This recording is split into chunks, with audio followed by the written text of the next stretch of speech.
Bueno, muy buenas tardes a todos. Bienvenidos a Toledo, al Museo Sefardí, una vez más, en esta tarde de martes, que vamos a tener la suerte de poder disfrutar de una de las pocas actividades que podemos hacer en el museo de forma presencial en este mes, que ya se avecina la temporada alta, el ritmo turístico normal de la ciudad y las visitas que llenan este museo con la cultura de nuestro centro, de nuestro Museo Sefardí. El acto que tiene lugar hoy no hubiera sido posible, yo hago de maestra de ceremonias, digamos, de un acto y una actividad cultural de colaboración y de trabajo en red con las personas que nos acompañan esta tarde de martes. En primer lugar, es un placer por parte del Museo Sefardí poder tener la suerte de acoger la presentación de esta publicación, que sale de los cimientos del propio Centro Sefaraj Israel de Madrid. Una institución en la cual desde hace muchísimos años, principalmente desde 2010, doy testigo y podemos asegurar desde el museo que estamos siempre en permanente colaboración con el centro en cada propuesta de actividad cultural que se nos plantea y en beneficio general de poder divulgar la cultura judía en España desde el punto de vista de la riqueza y el acervo cultural que un patrimonio de este tipo y de estas dimensiones, como podemos comprobar aquí en este museo, se desarrolla en la historia de España, de nuestro país. El Centro Sefaraj es una institución totalmente hermana, plenamente integrada en nuestro programa cultural del museo y viceversa. Somos instituciones cercanas geográficamente y también culturalmente hablando, puesto que ambas, desde cada una, desde nuestras funciones y responsabilidades, pues hacemos una labor común con otras instituciones de divulgar proyectos culturales vinculados al patrimonio hispano-judío y concretamente sefardí, especialmente. Además del Centro Sefaraj Israel, que hoy tenemos la suerte de contar con buena parte de sus integrantes, les doy la bienvenida a Esther Ben-Daham Cohen, directora de Cultura del Centro Sefaraj Israel, a Miguel de Lucas, que hasta hace nada ha sido director de la institución, del centro, y a Israel Doncel, el director de comunicación de esta institución. Y entre este trío maravilloso de ases que nos acompañan, de ases literarios en este caso, vamos a tener la suerte de poder disfrutar de una publicación nueva, inédita, que lo que hace es recopilar en una nueva publicación la vida y trayectoria de una figura que había que rescatar, que es la figura de Emma Lazarus, de la cual ellos nos van a dar buena cuenta en la presentación de este libro, de este nuevo libro que ve la luz. También, por supuesto, no puedo olvidar que nos acompañan Mayra Bustamante, que es la responsable de la editorial que distribuye este ejemplar y que se ha encargado del proceso de creación del mismo.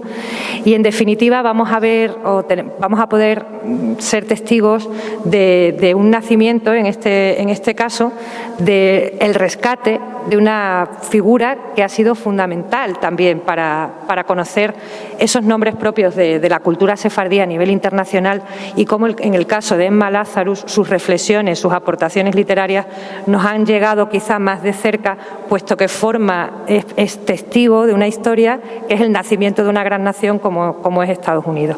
Bajo esta figura biográfica, pero también literaria, rescatamos la obra de esta poetisa y filóloga fundamentalmente y pensadora, de la cual hoy podemos dar buena cuenta en Toledo y en este museo, el cual, por supuesto, seguiremos colaborando en proyectos de este tipo que nos ayuden a dar a conocer más los nombres propios de este legado. Esta tarde de presentación también tiene lugar gracias a un apoyo fundamental como es la Red de Juderías de España y el Ayuntamiento de Toledo.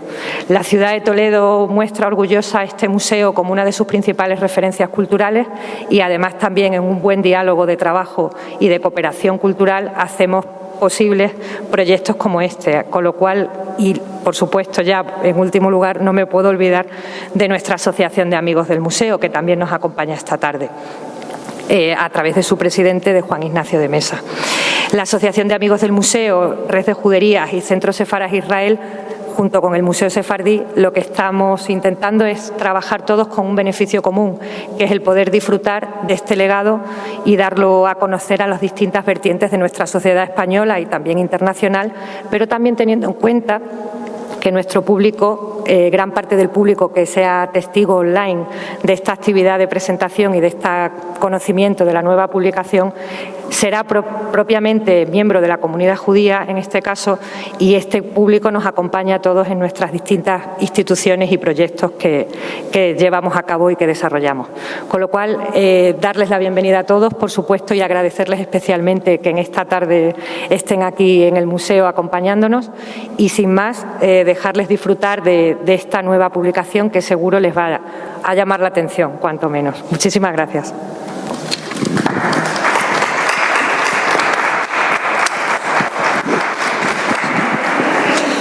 Buenas tardes. Bueno, ante todo dar las gracias al Museo Sefardí de Toledo por acogernos aquí con este libro y a todos los presentes. Es un momento de agradecimientos y cuento algo muy brevemente, ¿no? Uso Editorial es una editorial que tiene apenas 6 años. Justamente el día 29 de abril cumple 6 años de fundada. Ha apostado por la excelencia en la literatura, lo cual es una apuesta difícil en estos tiempos, y por la excelencia en diferentes temas.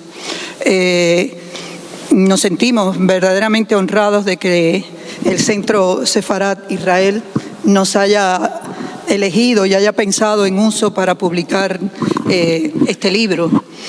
Antes ya hemos presentado en 3 ocasiones diferentes 3 libros también que tiene como temática fundamental el tema judío, el tema del Holocausto, una novela, El último chiste del gran Jacobi, las memorias de una superviviente, Irene Lievlova, una superviviente del Holocausto, y por último una historia desconocida, María Yellen, que recientemente se presentó, que es la historia de una niña parisina judía que murió también gaseada en los campos de concentración nazi y que escribió 7 cartas a su padre, con lo cual hoy no solo existe Ana Frank, sino que existe, para vergüenza de la conducta humana a veces, este libro también, ¿no? Pues desde que Israel y Esther me hablaron, sinceramente ellos lo saben, dije que sí en el acto por todas estas razones que he explicado, porque nos parece importante que en Uso Editorial estén libros de esta envergadura, ¿no? Son además Esther y Israel los autores de este libro, y yo suelo decir que por muchísimas razones, fácil de entender, porque soy mujer, porque dirijo una editorial, para mí Eva Lazarus, como bien rezan las palabras de la contracubierta, una mujer independiente en sus opiniones, comprometida con la defensa de los derechos humanos, una mentalidad abierta de convicciones progresistas y posicionamientos feministas, para mí es doblemente una satisfacción que este libro se publique en Uso. Decir también que es un honor también para el libro y para nuestra editorial que el prólogo esté escrito por Miguel de Lucas, diplomático, escritor, y sinceramente quiero agradecértelo personalmente. Y yo creo que ahora dar la palabra a Miguel, y yo creo que son ellos los que deben hablar de este libro.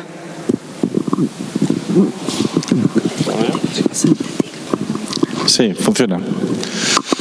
Muchas gracias, Mayra. Muchas gracias a ti, principalmente, porque en los libros necesitan autores, pero también necesitan editores, con lo cual tu esfuerzo y tu dedicación es muy importante para nosotros, el de tu editorial, y también es bonito ver aquí en primera fila lo que yo considero el ejemplo de lo que debe ser el servicio a lo público en España. Distintas instituciones que estamos en absoluta sintonía por una causa común y que demostramos esa armonía que hay a nivel local, a nivel de distintos ayuntamientos ayuntamientos, a nivel del Ministerio de Cultura, nosotros vinculados al Ministerio de Exteriores, a la Comunidad de Madrid, al Ayuntamiento de Madrid y otros muchos que no están, pero que en este viaje probablemente esa tarea común de poner en valor la cultura sefardí, el legado judío de España, es algo que concita una gran unidad dentro de lo que es el ámbito del Estado y de lo público, y eso es algo de lo que podemos estar muy orgullosos.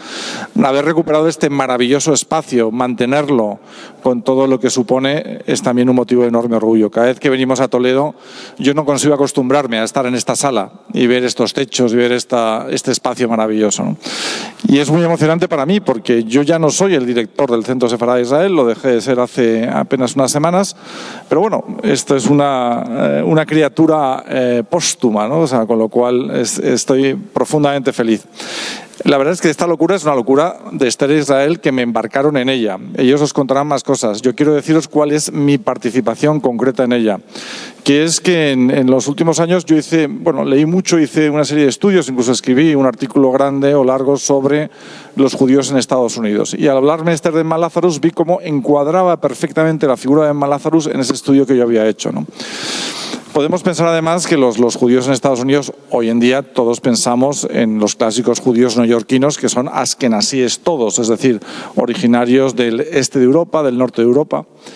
Pero resulta que los primeros judíos que llegaron a lo que hoy es Estados Unidos eran sefardíes, y durante mucho tiempo los sefardíes fueron el factor principal dentro del judaísmo norteamericano.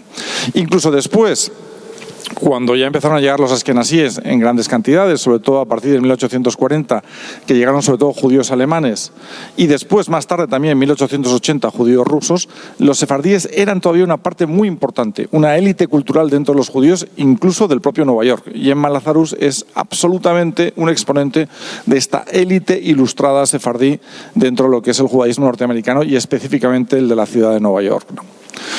Todo lo que podamos pensar de la historia de Estados Unidos es historia mítica que nos fascina, básicamente por un instrumento de masas, que es el cine, que es el que nos lo ha enseñado. En cada uno de sus elementos que recordáis había judíos, no tengáis ninguna duda.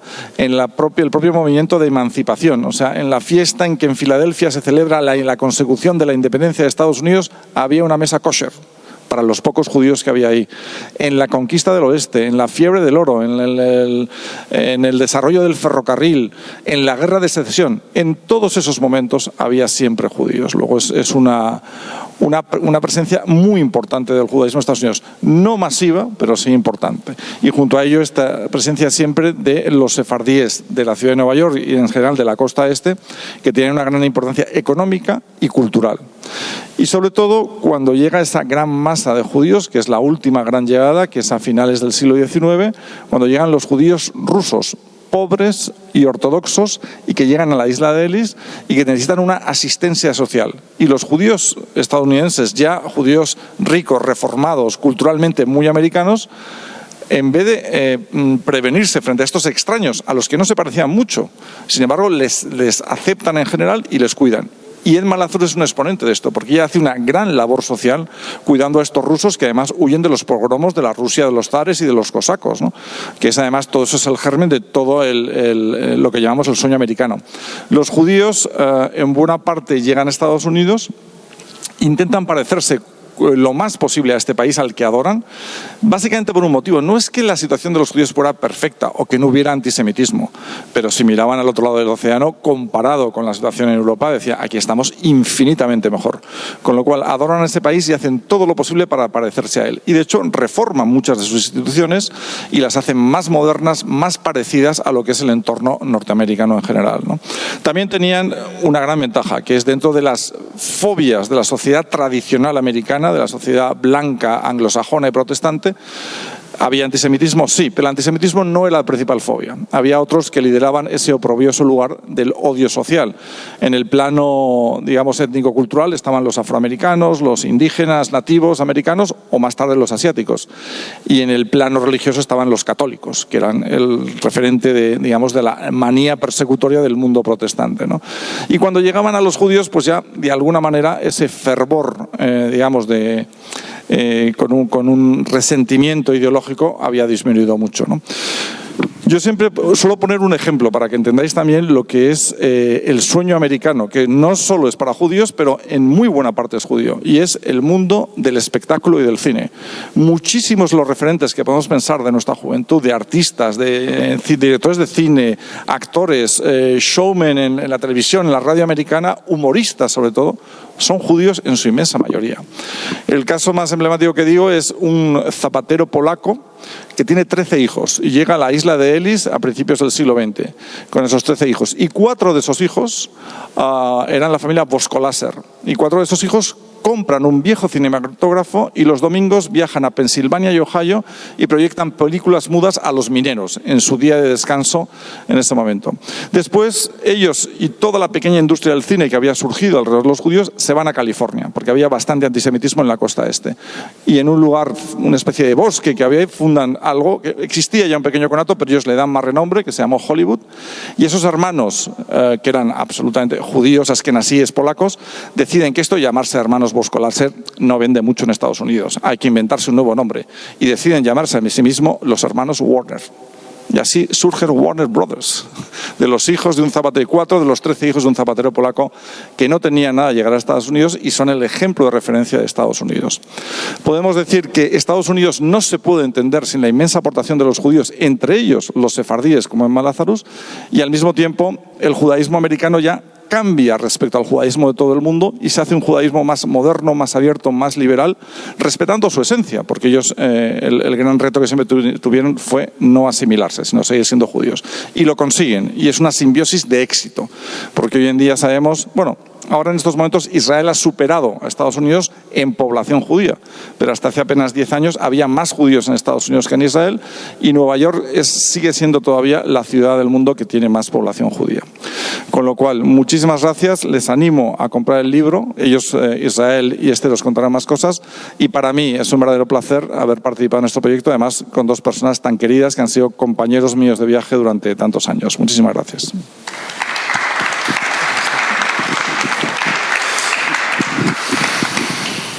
Bueno, yo en primer lugar quisiera sumarme a los agradecimientos muy brevemente a Maida Bustamante por apostar por la historia de Emma Lazarus cuando se la presentamos, también a Esther Ben-Daham por ser compañera de viaje en este importante descubrimiento, ¿no?, que hicimos y en esta gran labor, a Miguel de Lucas por su apoyo, ¿no?, a este proyecto y por el prólogo, también a la red de juderías por apostar por este proyecto, a Boreal Projects, a Lauren Schimmel por la traducción de los textos de Emma Lazarus que se incluyen en este volumen y que se pueden leer, y a todas las personas que creyeron, ¿no?, en la importancia de traer a Emma Lazarus.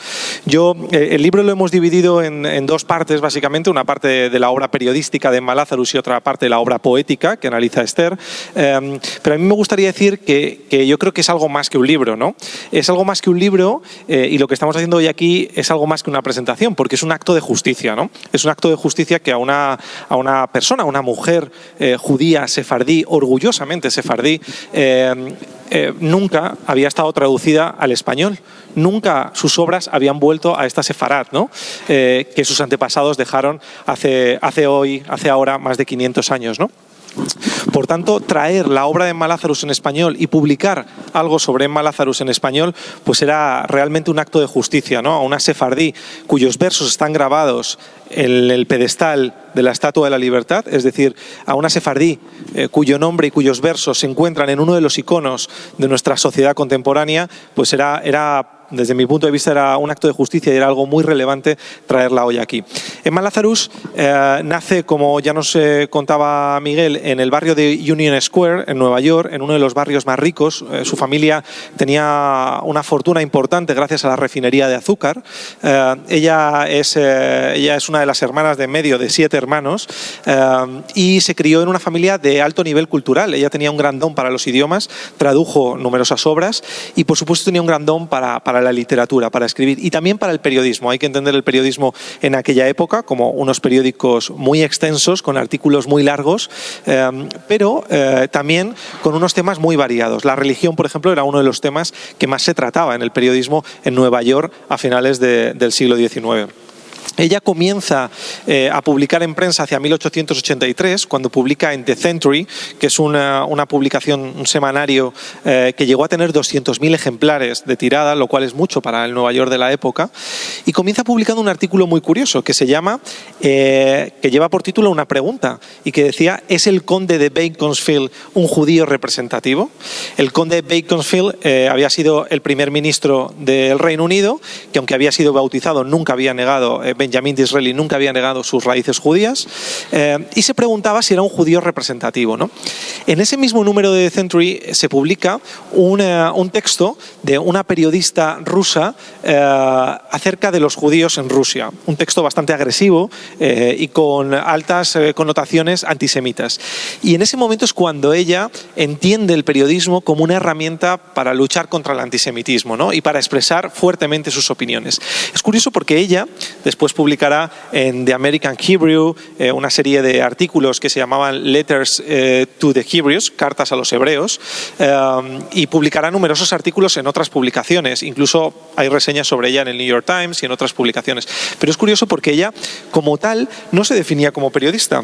Ella, de hecho, en una carta a su editor en The American Hebrew, le dice algo así, perdón, como... A ver, porque la frase es bastante curiosa.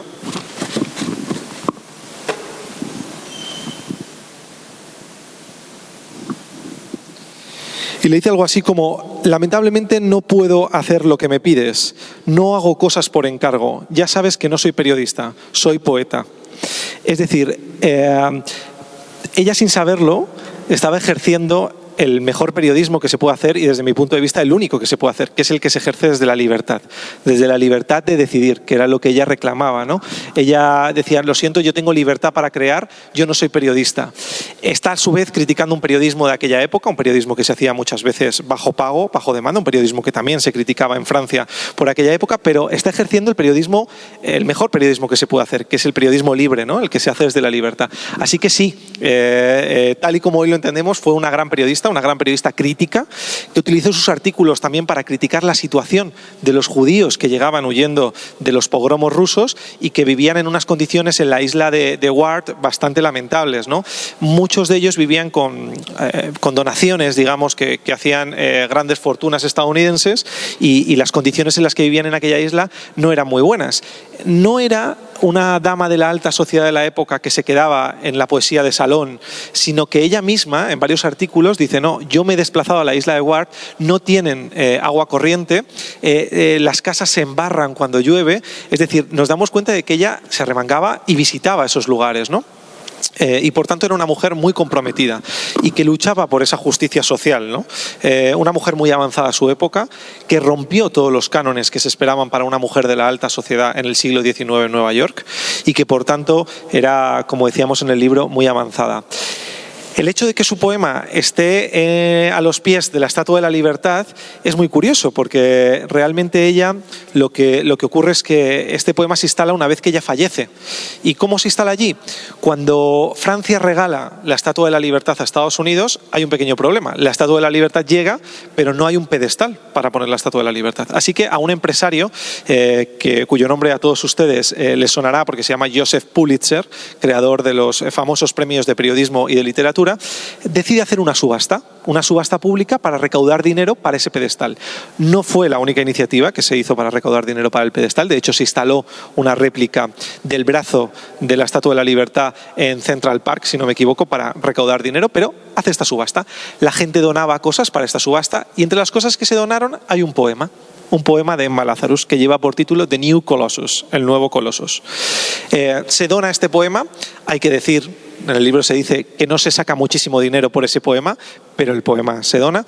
Ella fallece, y una vez fallecida, hay una gran amiga de ella, que por cierto es nieta de uno de los padres fundadores de Estados Unidos, de Hamilton, que dice: bueno, no puede ser que haya fallecido una mujer tan comprometida con la inmigración y que una estatua que se coloca en los Estados Unidos para recibir a los migrantes que llegan a este país no lleve algo en su nombre.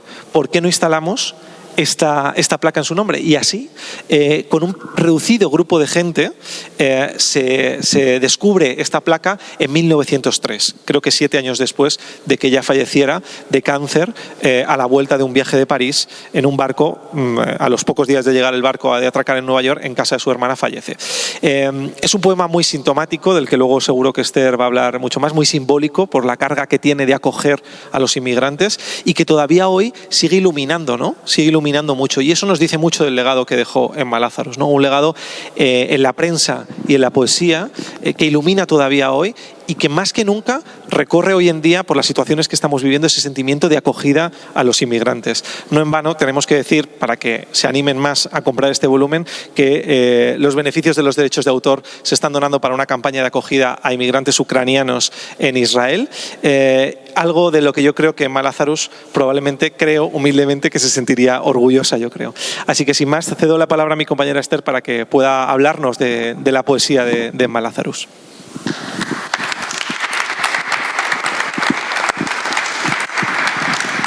Bueno, buenas tardes. La verdad que, como han dicho mis compañeros, es un verdadero placer estar en este marco en el que desgraciadamente Emma Lazarus no ha podido estar y que estoy segura que le gustaría muchísimo. Así que creo que empezar el recorrido de este libro, que cada libro tiene su propia historia, y empezar el recorrido de este libro en este lugar donde hay tanta historia, tanto amor, tanto cuidado y tanto respeto, me parece muy importante. Además, delante de la presencia de la directora del museo, de Marta, de la red de Juderías, que yo creo que es la mejor compañía para iniciar este recorrido. También, como todos, agradecerte a ti que hayas estado con el libro, que lo hayas acompañado. Y nos parece además muy simbólico que Lawrence es un traductor que vive en España, que es americano, y que él enseguida dijo que sí, con toda la pasión que puso para poder traducir estos poemas en un tiempo récord. Los poemas, porque van a encontrar en el libro, ya que ha estado Israel hablando como periodista, que él ha hecho un análisis de una serie de artículos todos ellos en los que van a poder ver de alguna forma reflejada la preocupación que tiene ella, que desarrolla posteriormente en sus poemas. Como ella dice, ella es poeta, pero también esa preocupación, digamos que podemos decir que esos artículos son el preámbulo, el trabajo amplio que ella hace para luego encontrar las palabras exactas para registrarlas en estos poemas. Ella, como nos han explicado, viene de un mundo en el que se está instalando el mundo judío, pero todo lo que hay alrededor es también una euforia por generar un mundo nuevo. Ella puede simbolizarnos muy bien esa transición entre Europa y América. Curiosamente, ayer estaba leyendo un libro de Rabino Sachs, el libro se llama Moralidad, y hay una breve explicación sobre dos momentos claves que tienen que ver con la libertad y la ciudadanía, cómo uno se relaciona con el Estado, y los dos tienen que ver con Estados Unidos y con Francia. Y ambos, la Declaración de los Derechos Humanos y la Constitución americana, hablan del hombre y de la libertad, pero cada uno de ellos aporta un aspecto totalmente diferente. Y en la americana vemos que lo que se desarrolla tiene que ver también con la creencia, el creador. Los hombres somos todos creados iguales. Eso abre una línea que yo creo que se desarrolla mucho más en Estados Unidos, y él, Rabino Sachs, señala 3 elementos muy importantes que tienen que ver con el individuo, tiene que ver el Estado y también el grupo, la comunidad. Y Emma pertenece precisamente y refleja muy bien esa situación de los judíos en Estados Unidos como grupo, cosa que no se desarrolla igual en Francia ni en Europa. Ella se siente muy ligada al pueblo judío, y en eso no significa ni le disminuye en nada su relación con su país como americana.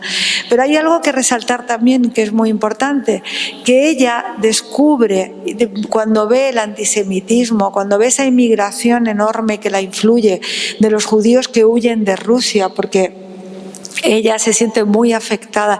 Ella viaja mucho, como nos ha dicho Israel, a Europa. Se siente muy ligada a Europa. Pero también recibe y se da cuenta que llegan judíos que tienen que huir de los pogroms que se desarrollan también a final del siglo XIX en Rusia. Llegan una cantidad enorme de judíos que se tienen que ser recogidos en estas comunidades que son muchos más numerosos que los que llegan que los que están. Y los que están los acogen, dan trabajo, etc. Y Emma es parte de esa población que acoge. Se siente totalmente dolida por lo que está sucediendo. De hecho, es una de las primeras sionistas. Ella propone, antes de la Affaire Dreyfus, antes de Teodoro Herzl, propone la creación de un Estado judío en Israel, porque se da cuenta de la situación que están viviendo los judíos europeos. Y ahí está la clave del gran poema de Emma Lazarus, que está a los pies de la Estatua de la Libertad. Pero hay algo curioso también. Cuando leemos a Amos Oz en el libro que tiene que escribe con su hija y habla de los judíos, señala un aspecto importante del judío como lector. Para mí el judaísmo forma parte también de una comunidad de lectores. Somos como un club de lectura. Y Emma Lazarus representa muy bien ese club de lectura. Ella se entusiasma con la obra de autores que no participan del mismo tiempo. Hay algo interedad en todo el desarrollo que ella hace en su trabajo. Lee a Heine, por ejemplo, y lo traduce, pero también lee a Gabirol y lo traduce, que precisamente acabamos de celebrar el milenario de Gabirol, y ella traduce a todos ellos. Hay en el trabajo, en el texto mío, un breve texto de Aleph de Yoshua, otro escritor sefardí que vive ahora en Jerusalén, y él tiene un libro que se llama El final del milenio, donde dos hombres, un hombre con dos mujeres, casado, recorre toda Europa, llega a Francia porque quiere demostrar a su sobrino, que se ha casado con una mujer que debe de ser francesa, askenaz, quiere convencerle de que no está mal casarse con dos mujeres. Y él empieza ese libro diciendo: ¿quién se acordará de nosotros dentro de 1000 años? Pues precisamente Emma se acuerda de Heine, Emma se acuerda de Gabirol y los traduce y los vuelve presente, como estamos haciendo nosotros ahora con ella. Ella está viva y gracias a la relectura, y por eso hemos querido traer este libro para todos ustedes, porque es nuestra forma de contribuir a lo que ella ha continuado, porque ella tradujo a Heine, tradujo a Gabirol, entre otros muchos.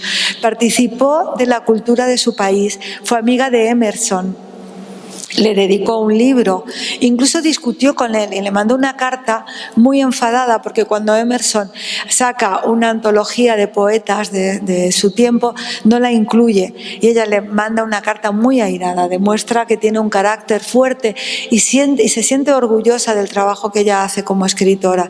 Emerson no contesta nunca esa carta, pero ella lo perdona, porque cuando él muere sigue escribiendo a su hija y le manda sus condolencias.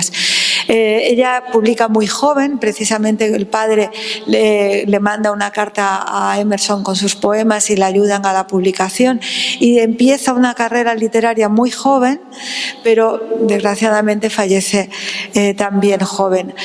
Simplemente queríamos transmitir a todos ustedes esta pasión que tenemos por esta autora, porque de alguna forma los autores que se continúan a lo largo de la historia traduciendo y leyendo son escritores que han suscitado el enamoramiento del lector, y que ese enamoramiento, como nos sucede con otros, como con Kafka, pasa fronteras de tiempo y nos llegan a todos nosotros. Y Emma nos llega a nosotros también, porque ha suscitado el enamoramiento de estos 4 que estamos aquí, para que podamos leerla en nuestro tiempo y por primera vez en nuestra lengua española. Ella habla de Sefarad, en sus poemas nombra Sefarad, habla de toda nuestra historia, y esa historia vuelve hoy a nosotros para que ella de alguna forma esté de nuevo viva. Así que para terminar, simplemente me gustaría leer o que los leamos cada uno de nosotros, alguno de sus poemas. Yo quisiera leer el poema El Coloso, el nuevo Coloso, y ¿es la mía? Quiero leer el poema del nuevo Coloso. Con las gafas sí creo que no voy a necesitar para nada. Y comentarles que hay una serie muy interesante que se llama La Edad Dorada, que hay un paseo que hacen los personajes de la serie y llegan a una plaza y ven la mano de la estatua con una antorcha, como está colocada para en el momento que están solicitando ayuda para hacer el pedestal. Y entonces está muy bien recreada la época, el momento, la llegada de los emigrantes, la nueva sociedad que se va formando, y en ese momento no podía evitar imaginarme a Emma recorriendo esas plazas y corriendo por esas calles y viendo esa mano alzada que es la Estatua de la Libertad. El nuevo Coloso. Hay varios trabajos y en internet pueden encontrar conferencias acerca de Emma, que en Estados Unidos sigue siendo muy estudiada. Hay una mujer, Shore, que ha hecho un trabajo y ha escrito mucho sobre ella, y realmente es un personaje que sigue muy vivo en su país y que espero que siga muy vivo en el nuestro. El nuevo Coloso. A diferencia de ese gigante griego osado que pisa a horcajadas 2 tierras conquistadas, tenemos a una mujer potente en la entrada, alzando una antorcha de relámpago domado, y a quien llamamos Madre de los exiliados. Su mano arroja al mundo una luz de bienvenida y con ojos comprensivos vigila decidida todo en ese puerto de puentes enmarcado. Con labios mudos grita: viejas tierras, ahorrad vuestra vanagloria. Dadme a las personas cansadas, los pobres, las masas que anhelan la libertad. Los despreciados de vuestras orillas congestionadas. A mí, los desamparados y marginados, mandad. Con mi lámpara ilumino la puerta dorada. Hay que decir que con este poema fue cuando esta estatua adquirió su sentido. Antes tenía otros, le habían dado varios, pero fue precisamente el poema en el que, como ven, hay además una llamada muy feminista, ¿no? Y una mirada feminista del mundo y de la historia que le dio de nuevo sentido. Así que por Emma, aquí en Toledo, espero que todos compréis el libro y que los que nos estén viendo además por el canal de YouTube del Centro Sefaradí Israel, espero que todos se acerquen y puedan leerlo por primera vez en español. Gracias.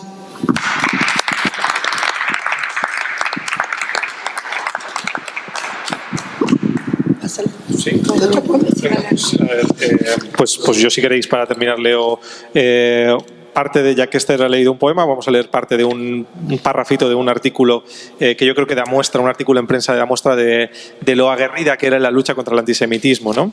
Dice: el segundo punto en el que quiero insistir es el hecho de que nuestros propios judíos, a falta de un conocimiento suficiente de las fuentes de nuestra vida y literatura nacional, son propensos a ser engañados por afirmaciones al azar de nuestros gentiles críticos y a menudo se muestran demasiado susceptibles a ceder ante sus declaraciones erróneas.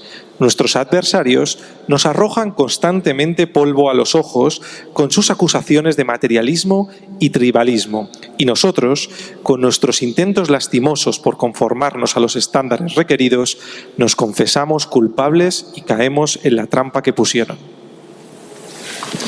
Es un pequeño fragmento y no sé si Miguel quiere... No sé si alguno de los presentes quiere hacer alguna pregunta a Esther, a Israel o a Miguel.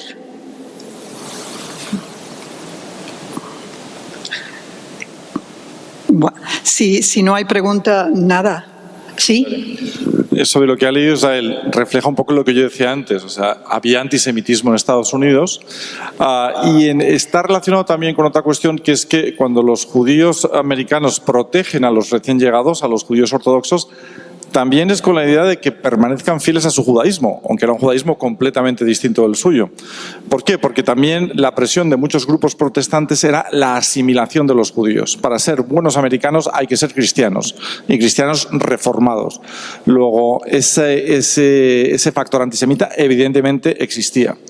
Hay alguien que puso una comparación histórica que es la siguiente: cuando los judíos alemanes viajan a Estados Unidos a finales del 19, eran los pobres, o sea, los fracasados. Los que triunfaron en Alemania se quedaron y fueron la élite judía alemana, que es una élite muy exitosa, pero, amigo mío, 2 generaciones después, esa élite exitosa acaba en las cámaras de gas.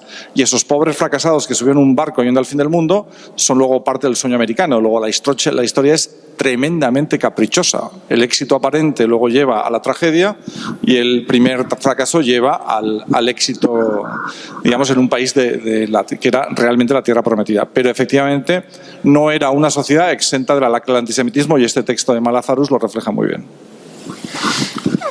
Bueno, si no hay preguntas, les invito a que adquieran el libro que aquí en la tienda del museo y que sus autores se lo dediquen. Por otra parte, creo en el boca a boca como la forma más potente de promocionar un libro. De todos depende que a Enma Lazarus se le conozca en España como merece. Así que a por Enma.